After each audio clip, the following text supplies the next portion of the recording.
상황을 생각을 해보면 심신미약에 그렇다면 그 판단 기준은 명확히 있는 것인가? 이게 뭐 수치로 나올 수 있는 게 아니잖아요. 특히 주치의가 그게 안 된다는 거죠. 근데 판단 기준이 명확한 것도 이상한 겁니다. 이제 간단히 설명드리면 성추행이라는 부분이 누구는 팔을 만져도 성추행이고요. 누구는 다리를 만져도 성추행인데 그렇죠. 이게 장소에 따라서 사람에 따라서 사실 부부지간은 약간 감경될 수 있는 게 있고요. 시대에 따라서 변한다는 거예요.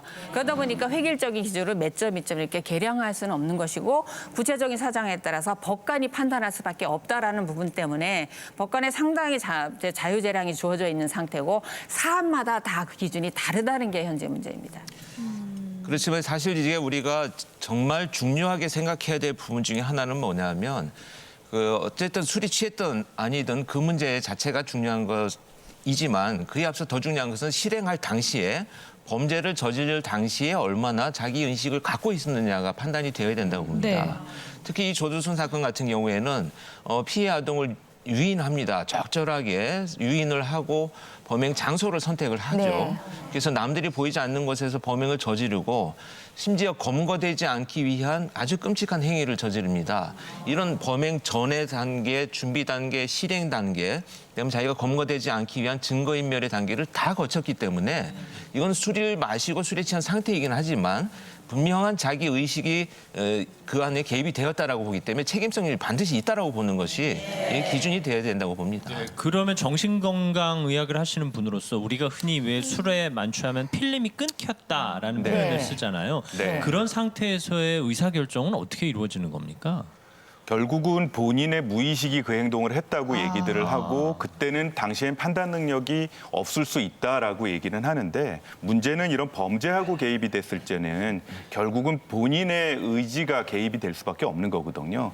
가끔 정신건강의학 의사들한테 판사님들이 물어보세요.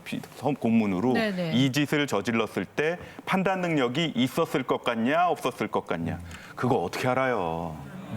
본인들이 나는 그때 몰랐어요. 필름 끊겨서 몰랐어요라고 얘기를 하지만 대부분의 정신건강의학 의사들의 경험으로는 모르고 하는 경우는 사실 없다. 중간중간 필름이 살짝 끊길 수도 있겠지만 대개는 알고 본인의 의지가 개입이 된다라고 생각들을 합니다. 저도 권 박사님 의견에 동조를 네. 하는 네. 게요. 네. 사실 가까운 데서 살펴보면 돼요. 사실 우리가 지인들이 모여서 1차 식사를 하고 2차 노래방을 가는 경우가 많습니다. 근데 거기서 이제 술을 드시고 이제 이 진짜 행실이 안 좋은 분들이 가끔 있어요. 네. 그러면 다른 여자분들한테 갑자기 뭐 브루스를 추자고 한다거나 손을 잡고 나서 노래 부르자고 이렇게 하는데 본인이 술 취해서 다음날 기억이 안 나는 것뿐이지 그 당시엔 분명히 정신이 있습니다. 왜냐? 남편이 같이 동반한 여자분들한테는 안 그래요. 아이고. 그러니까 그 당시엔 반드시 판단 능력이 있다라는 것이지 술 먹고 기억 안 난다. 다음 날 얘기지. 그날은 반드시 의식이 있습니다. 그래서 주치감경에 대해서는 정말 엄격히 처벌해야 되고 현재 학자들 자체는 주치감경 아예 인정하지 말자 이런 분들도 대단히 그래요? 많습니다. 예.